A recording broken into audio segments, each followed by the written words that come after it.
Boa noite a todos. Espero que tenham tido uma boa semana. Feliz Ayam Meha para todos. E logo estará chegando a época do jejum, o mês de jejum, em preparação para Nowruz, o Ano Novo. E o olho que vê tudo com os olhos espirituais, quer dizer, aquele cujos olhos externos, os olhos anatômicos,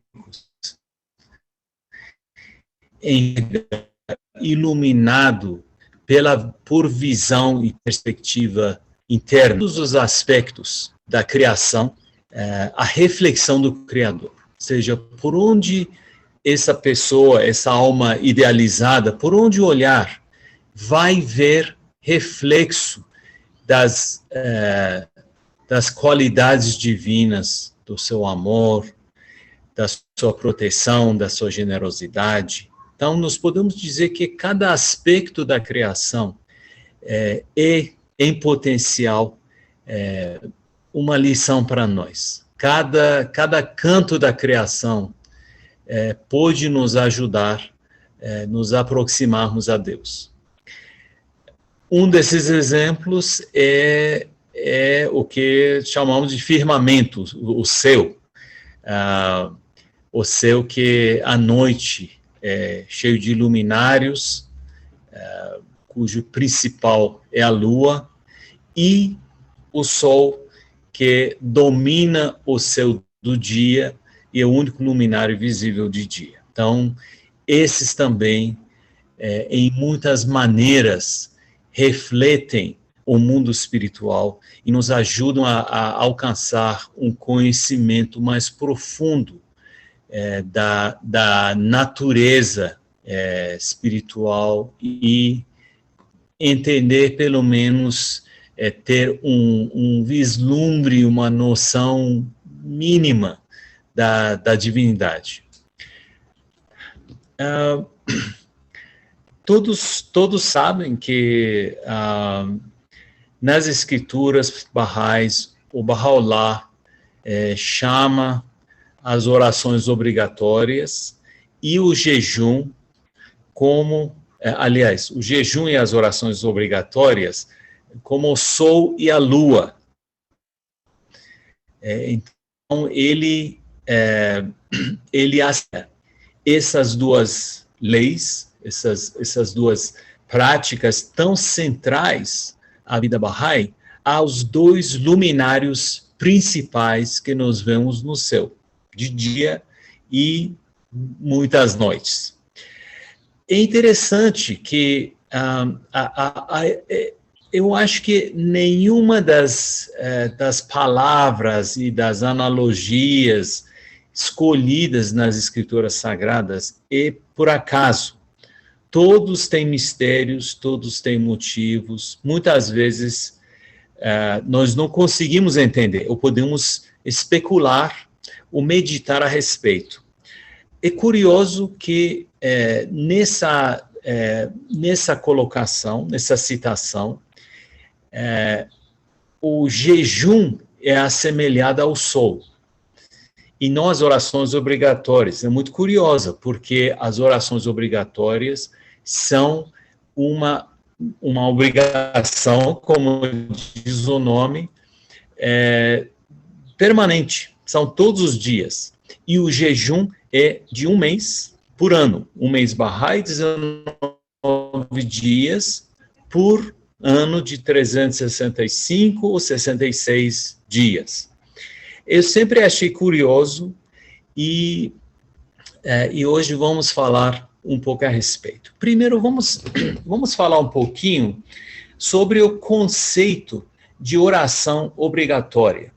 Essa tradução, que vem do inglês, né, é a mesma, praticamente a oração, a tradução portuguesa é o mesmo que em inglês, né, obligatory prayers. Porque em muitos idiomas E não apenas em árabe. Em muitos idiomas existe uma palavra própria para a oração obrigatória. Não é uma palavra, não é uma frase de juntar duas palavras. O fato de ser obrigatório também, eu não entendo porque essa tradução, não sei. O fato de ser obrigatório, entre aspas, porque ninguém chega e obriga a pessoa, na fé Bahá'í, ninguém obriga ninguém a fazer. Aliás, é para ser feito em particular. Ao contrário de alguns outros grupos religiosos, onde é feito coletivamente e é feito, inclusive, onde a pessoa estiver. Tem isso a interpretação de muitos. Eu tenho visto pessoas fazendo oração obrigatória em grupo, no meio de um aeroporto, no meio de uma rua, tenho visto fotos, literalmente, no meio de uma rua de carros, etc., no avião, e não é só uma religião, eu tenho visto isso em diferentes religiões. Então, o fato que é chamado de oração obrigatória nas línguas ocidentais não quer dizer que isso necessariamente seja o aspecto mais central dessas orações. Por exemplo, em árabe, é uma palavra curta, oração obrigatória. Em persa também. Em mandarim também tem uma palavra que não é composta, que é oração obrigatória, que tem tem dentre seus atributos a regularidade, a obrigatoriedade e uma função e uma posição diferente das outras orações, de um modo geral. O Guardião diz que em cada movimento, em cada detalhe da oração obrigatória, tem um sem número de mistérios que nós não compreendemos. Basta fazer, especialmente a oração obrigatória longa, que se vê que os movimentos em si levam à reverência, levam à humildade, levam a desprendimento. Mas isso fica para outra hora, para a gente entrar em mais detalhes. Então, a oração obrigatória é uma prática diária que é assemelhado à lua. E o jejum, curiosamente, é assemelhado ao sol. Hoje eu vou falar mais, vou colocar mais questões, porque são coisas que eu até hoje nem cheguei até a imaginar que eu entendo alguma coisa. Eu tenho mais perguntas sobre esses mistérios do que comentários a fazer. Mas é curioso, qual a relação entre a lua e o sol? A luz da lua é uma reflexão da luz do sol. Então, em termos da luminosidade, a lua depende do sol. Se isso tem algo a ver com se esse fato físico, astronômico, tem algo a ver com a colocação do Bahá'u'lláh, não sei. Talvez estudiosos Bahá'ís no futuro vão ter algo mais a falar sobre isso. Nós podemos pensar um pouco sobre as qualidades que são mais reforçadas pelas duas práticas. E, claro, todas as qualidades, mas tem qualidades que, se olharmos no que é escrito, no que é descrito também, no que é explicado sobre as duas, algumas qualidades se ressaltam mais para uma e para o outro, para o jejum. Algo que a oração, de modo geral, a oração de modo geral, é assemelhado muito à nutrição, ao ato físico de comer, de se alimentar. E, claro, para sobrevivência e saúde, uma das coisas mais importantes no ato da ingesta, de se alimentar, é a regularidade. A falta de regularidade leva à fraqueza, leva a impedir o crescimento, pode levar a enfraquecer o corpo e deixá-lo aberto a doenças. Então, será que essa comparação não traduz a realidade física, a realidade espiritual também? A alma que é nutrida regularmente, com cuidado, com equilíbrio, com sabedoria, é uma alma que cresce, é uma alma que fica mais forte, é uma alma que melhor expressa suas capacidades latentes, suas capacidades ocultas, e assim em diante. O jejum, pelo outro lado, é a questão do jejum frequentemente é ligado, é aproximado à questão de proteção. Eu, no meu pensamento limitado, eu vejo muito como uma vacina. Talvez uma vacina que fortalece e é periódico. As vacinas são periódicos, cada ano, cada 5 anos. Ninguém se vacina todo mês. E leva a fortalecimento e proteção de dentro para fora. Algo que fica muito claro ao ver, por exemplo, ao ver algumas orações sobre o jejum, é a questão do que deveria motivar a alma a jejuar, a obedecer essa lei. Então, eu vou ler alguns trechos muito curtos de algumas poucas orações, são trechos escolhidos especificamente para ilustrar esse ponto. Do Bahá'u'lláh. Estes são os dias, ó meu Senhor, em que mandaste a teus servos observarem o jejum inteiramente por teu amor e com pleno desprendimento de tudo menos de ti. Ajuda-os e a mim, ó meu Senhor, a te obedecermos e guardarmos teus preceitos. Vamos para o próximo. Abracei sua verdade e a verdade de todas as leis e todos os preceitos maravilhosos que lhe foram revelados. Jejuei por amor a ti e em obediência a teu mandamento. E quebrei meu jejum com teu louvor em meus lábios, e de acordo com tua vontade. Não consintas, ó meu Senhor, que eu seja contado entre aqueles que jejuaram durante o dia e se prostraram ante a tua face à noite, mas repudiaram tua verdade e desacreditaram os teus sinais. A questão de obediência e de proteção. Vamos continuar. Peço-te por ti próprio e por aquele que jejuou por amor a ti e para teu agrado, e não por causa do ego e do desejo, nem movido por medo à tua ira. E te peço por teus mais excelentes nomes e teus majestosos atributos, que purifiques teus servos do amor a tudo que não sejas tu,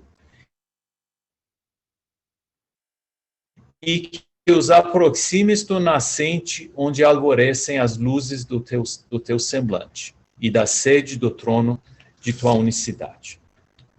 E para terminar,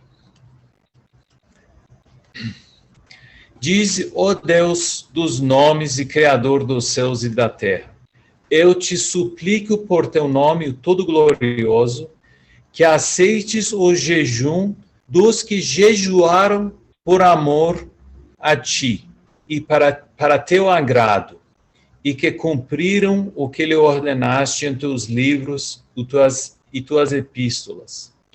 Eu te imploro por eles que me ajudes a promover tua causa e que me faças firme em teu amor, para que meus passos não vacilem devido ao clamor de tuas criaturas. Então, umas gotas do oceano, né? Mas dessas poucas gotas nós podemos sentir um pouco que claramente o que deveria motivar a alma a jejuar é o amor, primeiramente o amor. Baha'u'lláh até fala o que não deveria motivar. Não o medo, a ira, não é isso, é o amor, não é nenhum desejo, é o amor. E algo que tem um lugar central nos pedidos, nessas orações, é a proteção, a obediência e a firmeza no convênio. Isso sai claramente como um tema central no ato de jejuar.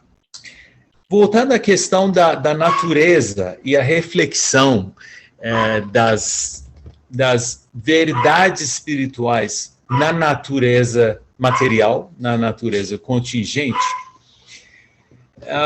gente, eu não sei como vocês passaram esses 11 para 12 meses da pandemia. Eu acho que todos nós tivemos experiências novas.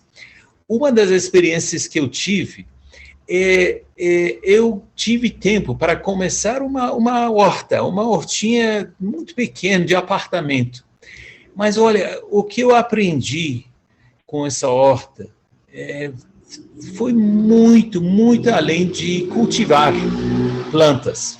Uma das coisas, por exemplo, algo que é difícil funcionar no apartamento, mas eu tentei, é plantar batata, né? E tem gente que planta batata em container, em balde, e quando sabe o que está fazendo, funciona.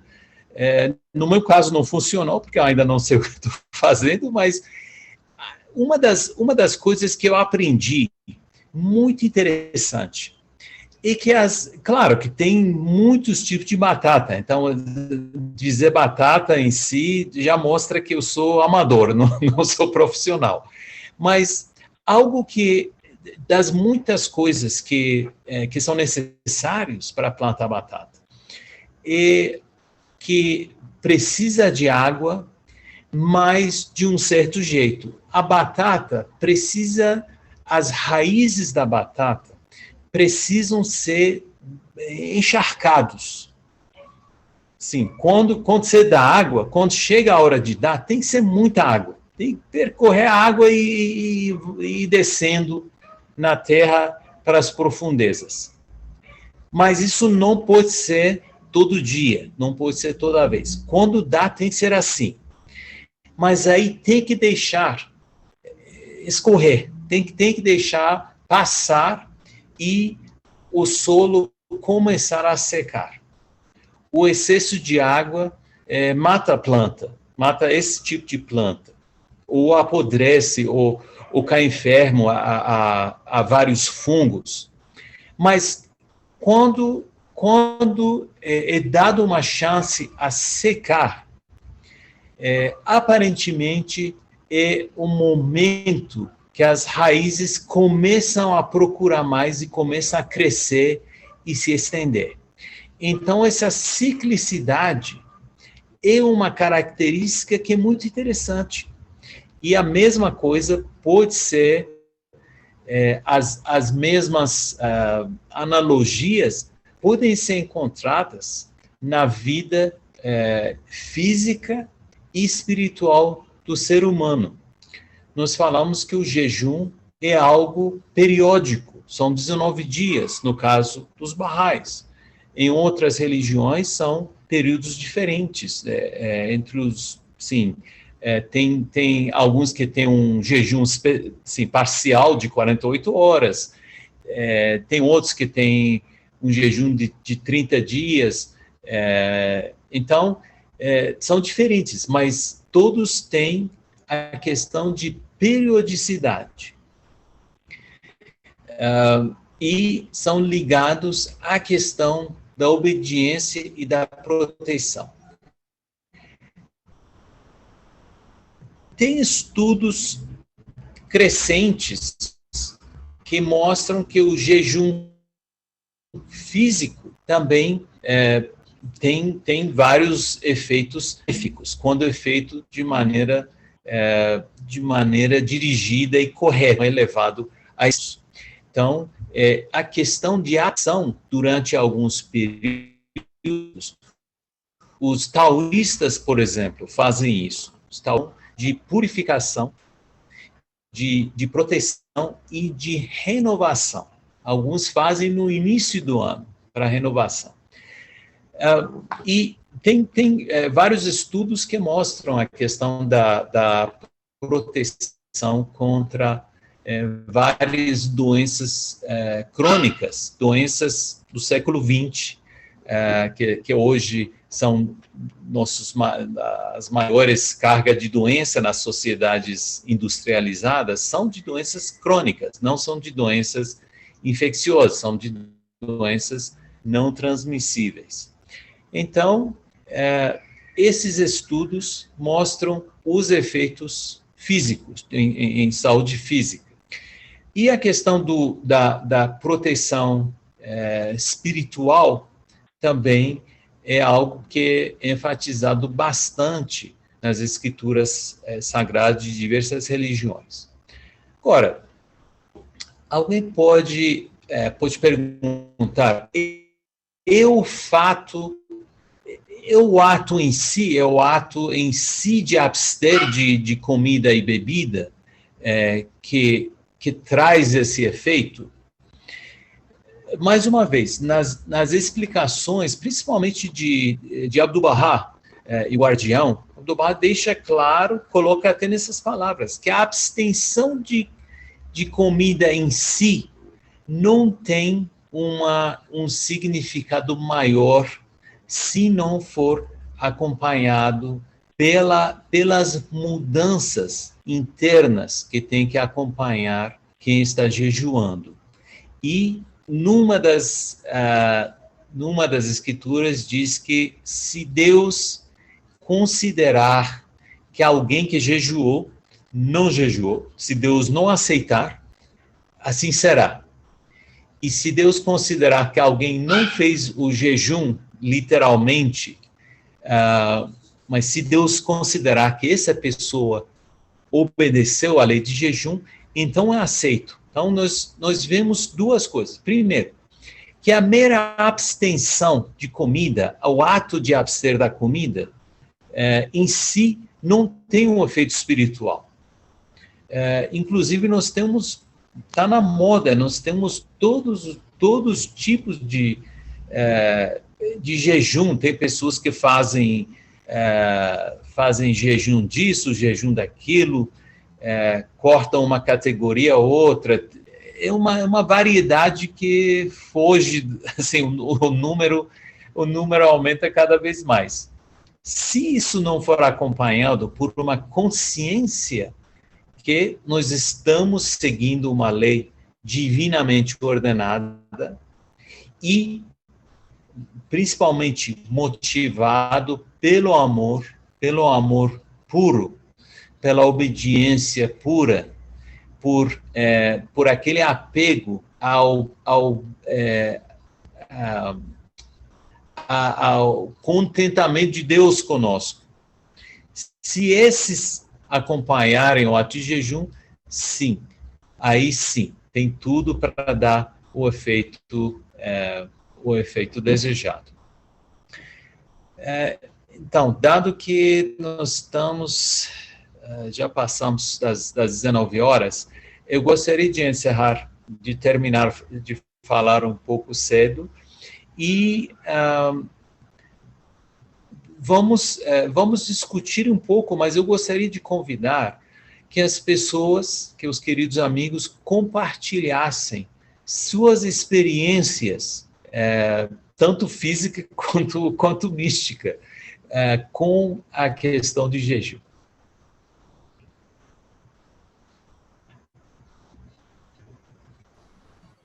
Ok. Vou começar. Muito bom. Gratidão, Darius. querido. Ah, tá, Ana, diga. Não, pode ir, Ana. Muito bom. Não, assim, a gente tem muitas experiências, assim, são muitos anos, né? Então tem experiências muito interessantes, especialmente com as crianças, quando começavam a ficar adolescentes, que já começavam a fazer o jejum, né? Então, assim, coisa de acordar 4 da manhã para fazer comida pesada, fritar galinha de madrugada. Isso porque eles achavam que não conseguia passar o dia se não tivesse que comer a comida do almoço. Aos poucos, à medida que eles iam crescendo e compreendendo, isso ia se acalmando. Mas é assim, para mim é um período muitíssimo abençoado. E apesar de às vezes a gente não poder fazer o jejum todo, mas a atitude de jejum a gente mantém pelos 19 dias, né? Isso daí, as orações, acordando mais cedo, dormindo mais tarde. E eu acho assim que o espírito fica muito mais leve. É um período que você fica desprendido, parece que enxerga melhor, ouve melhor. Não sei, para mim é um reequilíbrio, um período de se reequilibrar. Eu acho muito santificado o período do jejum. Aí vou deixar outros amigos falarem. História engraçada.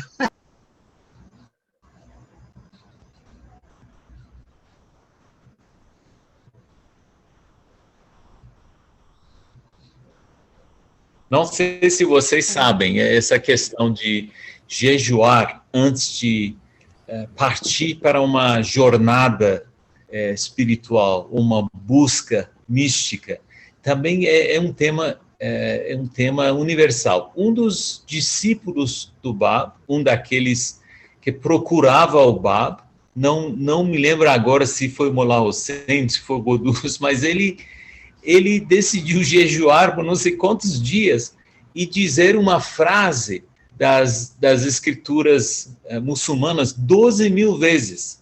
Gente, a gente acha que 95 Allahu Akbar é muito, ele fez 12 mil vezes. E aí eu acho que a primeira rodada, o primeiro período não conseguiu, não achou, ele voltou a fazer 12 mil vezes. Então,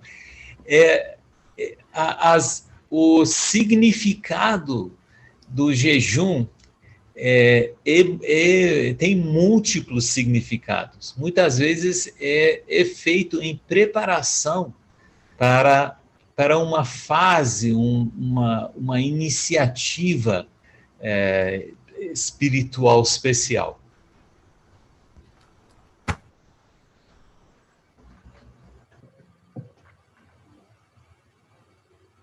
Sim. Para mim, em termos físicos, o jejum não tem nenhum significado. Eu nunca fui muito ligado à comida. Como porque tem que ser.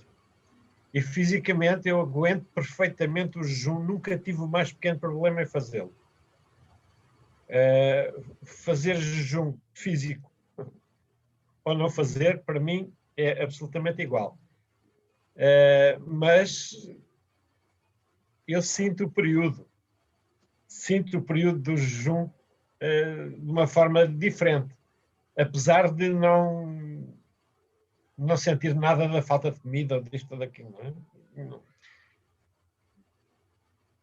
Eu sou como os miúdos que a Ana referia. Pá. Eu chegava de manhã e comia uma boa feijoada à brasileira, por exemplo, e passava o resto do dia sem qualquer... Nem a falta de água eu sentia. Portanto, eu nunca senti o jejum. em termos físicos, mas sempre senti muito em termos espirituais.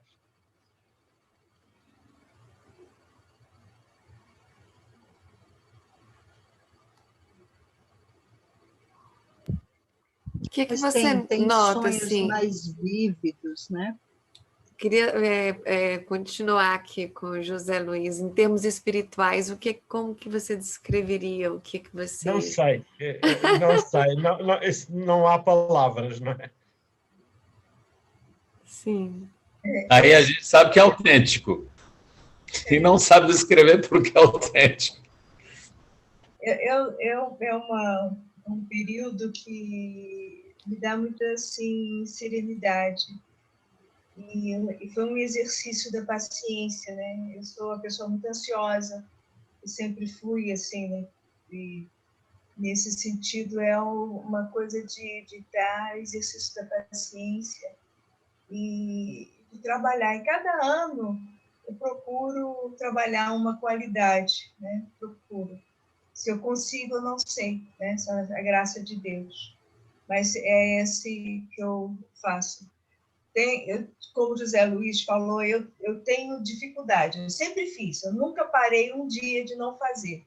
Mesmo tendo algum problema de saúde, eu sempre procurei fazer, porque eu me sinto até mais forte e até me curo até fazendo jejum, até gripada, eu já jejuei. Então, desde que eu me declarei Bahá'í, eu sempre jejuei, e os 19 dias. Mas eu sempre, no início, eu tinha muita dificuldade, realmente tinha muita dificuldade, principalmente no início, eu era fumante. Eu fumei, né? Já parei de fumar muitos anos, mas na época eu era fumante, não podia fumar, então eu sentia aquela vontade de fumar, e era muito complicado nessa parte material, né? E a sede, essa coisa toda. Mas hoje em dia eu não sinto mais nenhuma dificuldade nesse sentido também. Passa o dia, lógico que dá de vez em quando dá sede, a gente vive num país tropical, né? Então dá complicado. Como a Ana disse, os meus filhos também, quando começaram aos 15 anos fazerem jejum, meu filho, outro não faz mais, mas a minha filha faz. E é interessante que ela nunca teve dificuldade, né? Não sei se porque ela tinha amigas muçulmanas, né? Estudava numa escola que havia crianças de países árabes, né? Então ela nunca teve assim dificuldade. Achei que ela ia ter dificuldade porque ela fazia muito esporte, né? E ela nunca tranquila. E até eu falei hoje, outro dia, com ela, foi aniversário do meu genro, e ela disse: mamãe, estou me preparando para o jejum, porque ela trabalha em obras, ela é arquiteta e ela tem que olhar. Então é interessante isso, né? De ver que é um período muito abençoado e que nos fortalece muito. Deus nos dá essa bênção de nos fortalecer, de ver que a gente pode fazer, né? Que dá essa força, uma força que vem, né?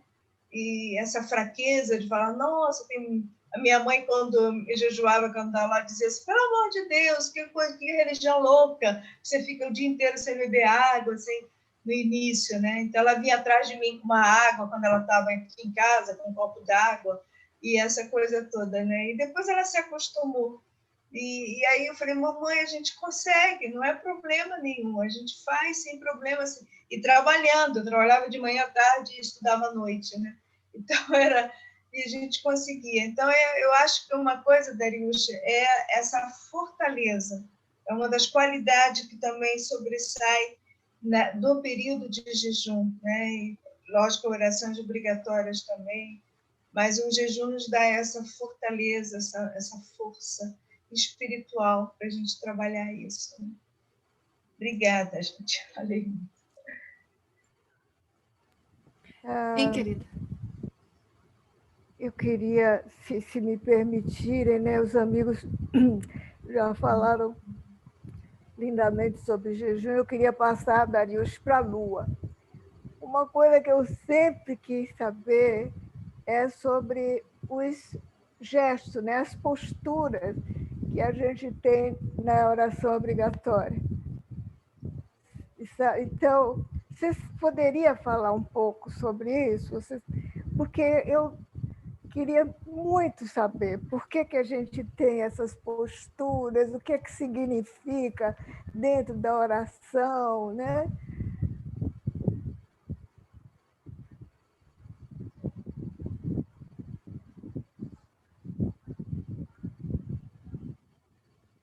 Tem que ligar o microfone. Tá no mudo, querido. Já que o guardião chama tudo isso de mistérios, então eu acho que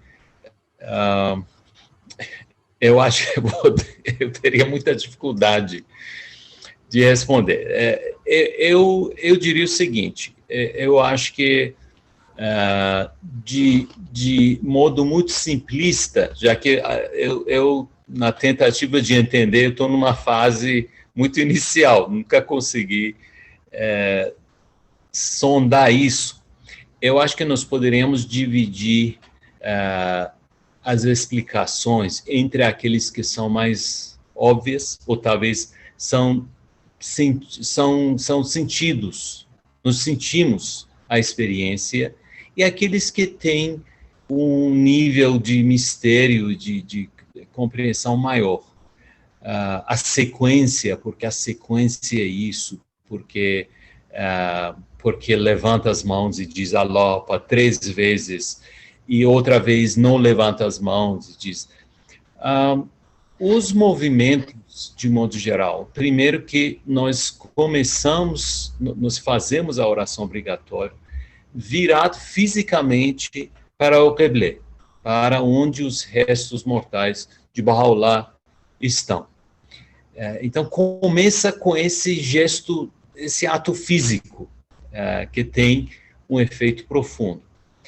E se nós repetirmos os movimentos em silêncio, com muita atenção, parte disso poderia ser sentido, poderia ser experimentado. Por exemplo, o ato de levantar as mãos. Isso em si já direciona nossa atenção, nossa postura. O ato de ajoelhar, de tocar o solo. Então, não é a explicação, a minha compreensão simples começa assim, que esses atos, essas posturas, reforçam por fora, reforçam o que deveria estar acontecendo por dentro, como efeito, o impacto das palavras que nós estamos recitando. Eu não gosto de usar muitos exemplos negativos, mas se a gente ficar no espelho e fazer assim, ficar apontando o dedo, com os punhos fechados, o que acontece? Tem um reflexo interno? Claro que tem. Claro que tem. Então, isso faz parte da nossa natureza, da maneira em que fomos criados. E que a orientação e a postura interna pode ser ajudado, reforçado ou contrariado pelas posturas e movimentos externos. Então, são acompanhantes, se acompanham. As pessoas que viram Abdu'l-Bahá, principalmente no Ocidente, onde teve muitas pessoas colocaram suas observações dos encontros com Abdu'l-Bahá. Uma das coisas que repetiu muito, além do tom da voz dele, a maneira de falar, foi que ele não usava, ele não fazia movimentos tipo apontar com o dedo, ou movimentos que deixassem os ouvintes incômodos. Ele geralmente falava com as mãos, tem até fotos dele, com as mãos abertas assim para baixo. Esse foi uma das posturas mais comuns que Abdu'l-Bahá tinha enquanto falava. Tem um ou outro filme, eu tenho visto uns 2 filmes, digo, de segundos, dos anos 1913 e 14, onde nós fomos abençoados com que a invenção de filmagem já existia nos tempos de Abdu'l-Bahá. E quando se vê ele falando, ele muitas vezes andava para lá e para cá. Você se vê que assim a palavra está fluindo do ser inteiro. Não é só a boca, o aparelho vocal está funcionando. É o ser inteiro que está se expressando. E as mãos, se vê que realmente as mãos têm uma postura muito especial. Eu nunca vi, por exemplo, Abdu'l-Bahá com as mãos levantadas, muito para cima, com fechado. Então, essas posturas, imagina-se que tenha uma influência, ao mesmo tempo que a reflexão do que passa, da realidade dentro de cada alma, ao mesmo tempo reforça um ciclo virtuoso da realidade espiritual de uma alma iluminada.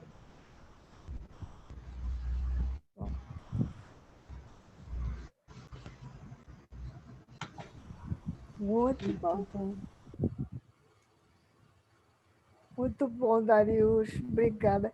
Darius, também, no meu entendimento, desse tamanho, eu penso assim, na fé, tudo é também espiritual e material, né?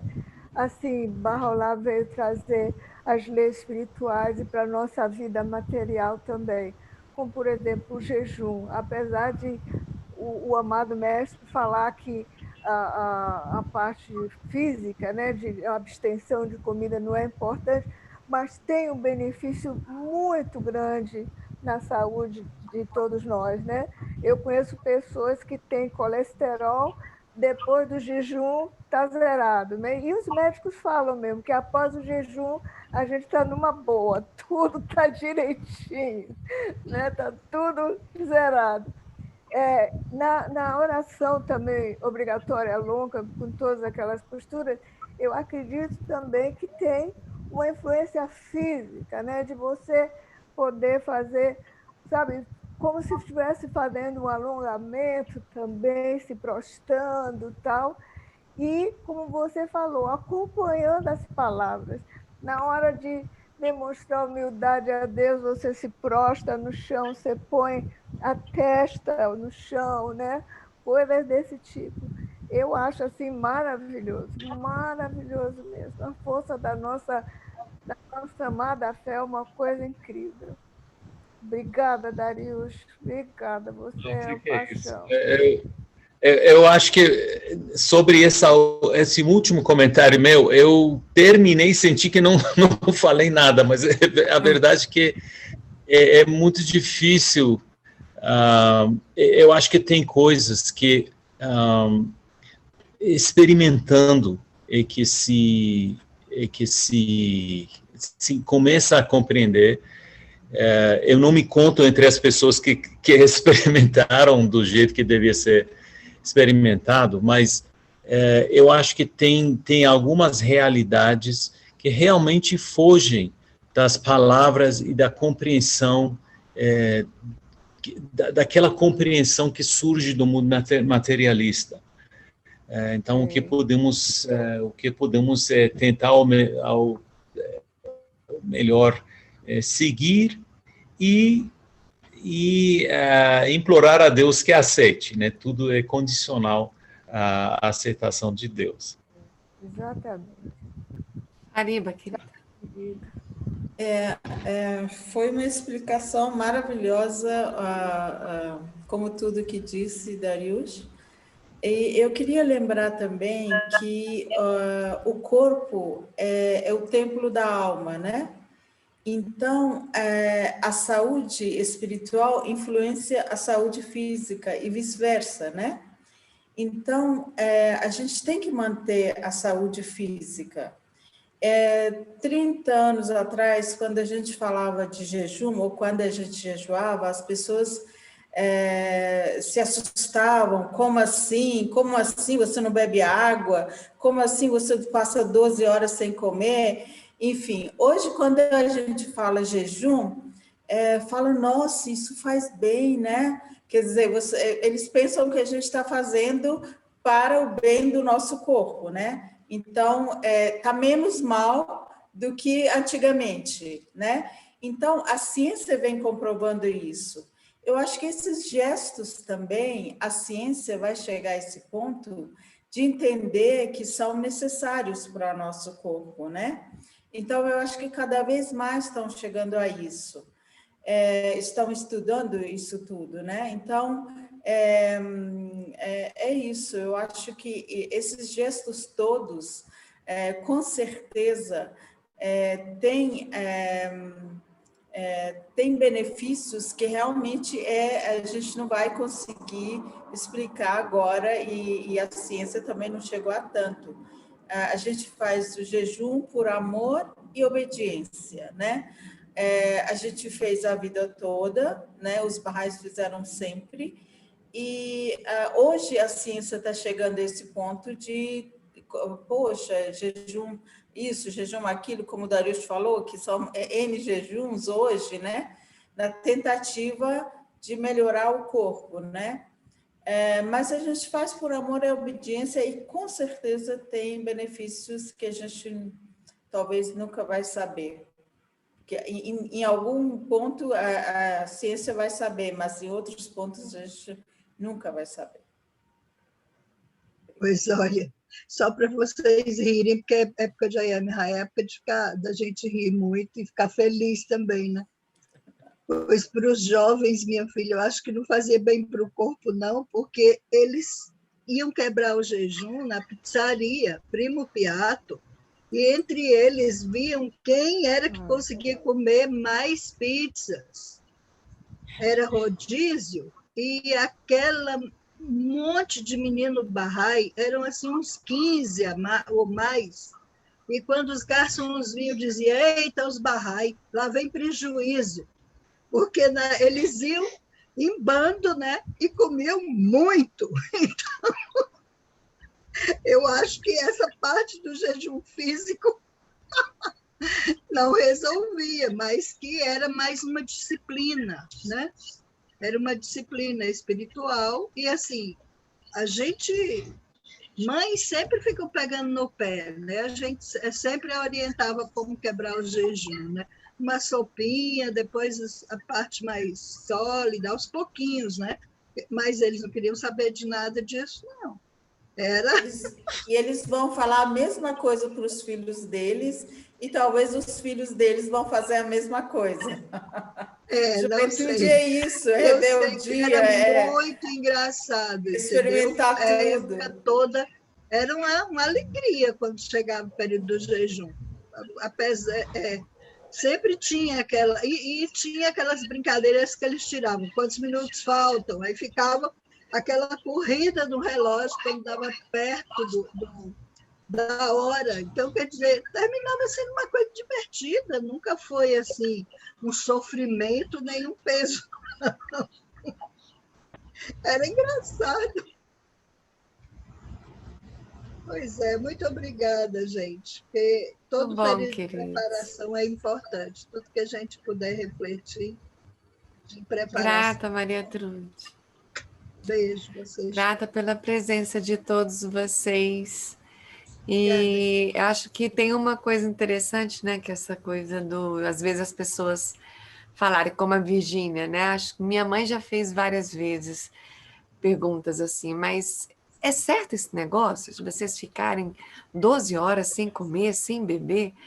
Mas só quem faz, enquanto eu nunca tinha feito, eu não tinha ideia de como que é e que maravilhoso que é. A gente tem que realmente experimentar, porque que é isso que o José Luiz estava trazendo, né? A gente não consegue traduzir em palavras a experiência espiritual que a gente vivencia nesses 19 dias.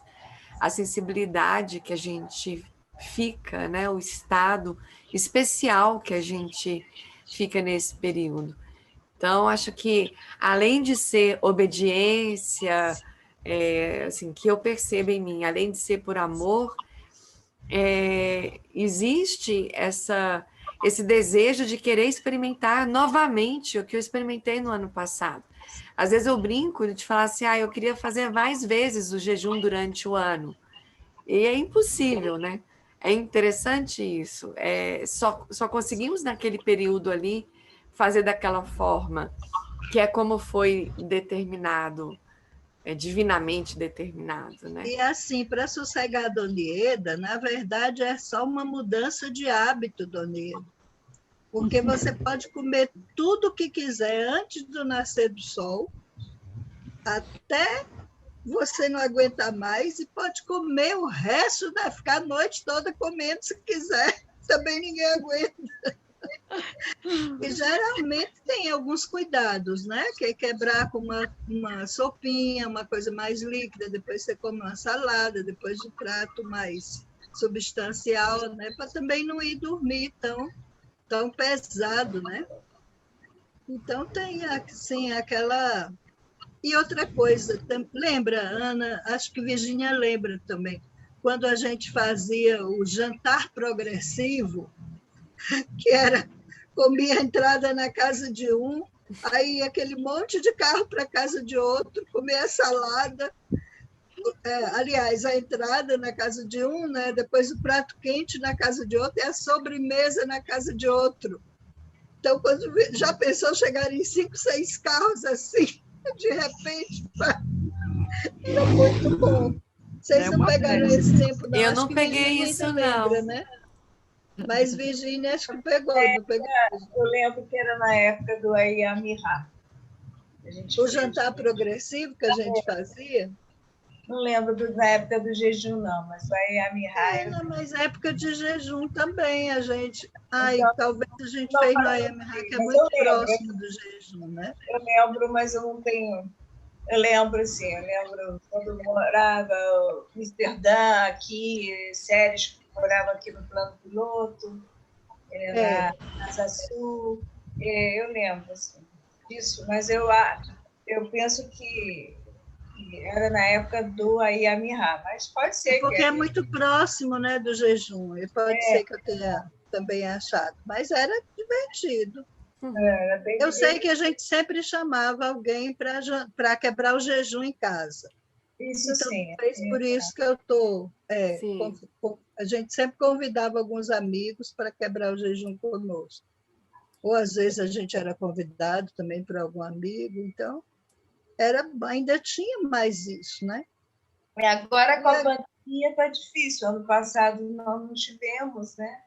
Mas com a pandemia, engraçado era o pessoal ligando no telefone. Tu já está acordado? Olha a hora.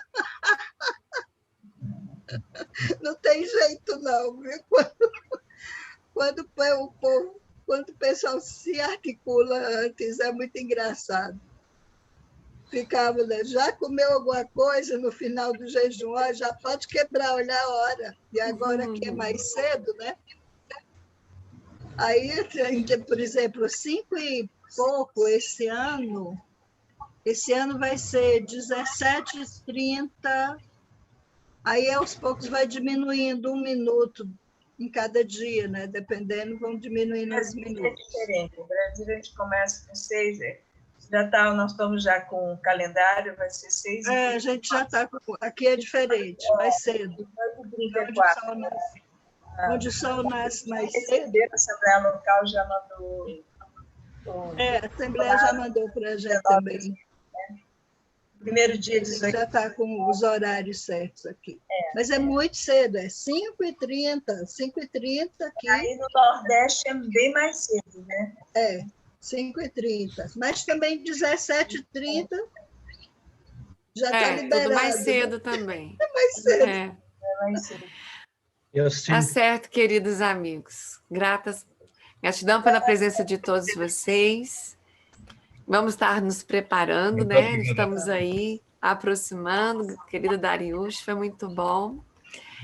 Até o nosso próximo encontro. Obrigada. E lembrando obrigado. que no período do jejum, a gente então não vai ter esse espaço, exatamente por causa da hora. Né? Eu acho que é mais conveniente, né? Sim, Que a gente faça as orações e depois a gente termine mais cedo, para que cada um possa quebrar o seu jejum. Beijos a todos. beijo. Até o nosso Boa próximo noite. encontro. Obrigado.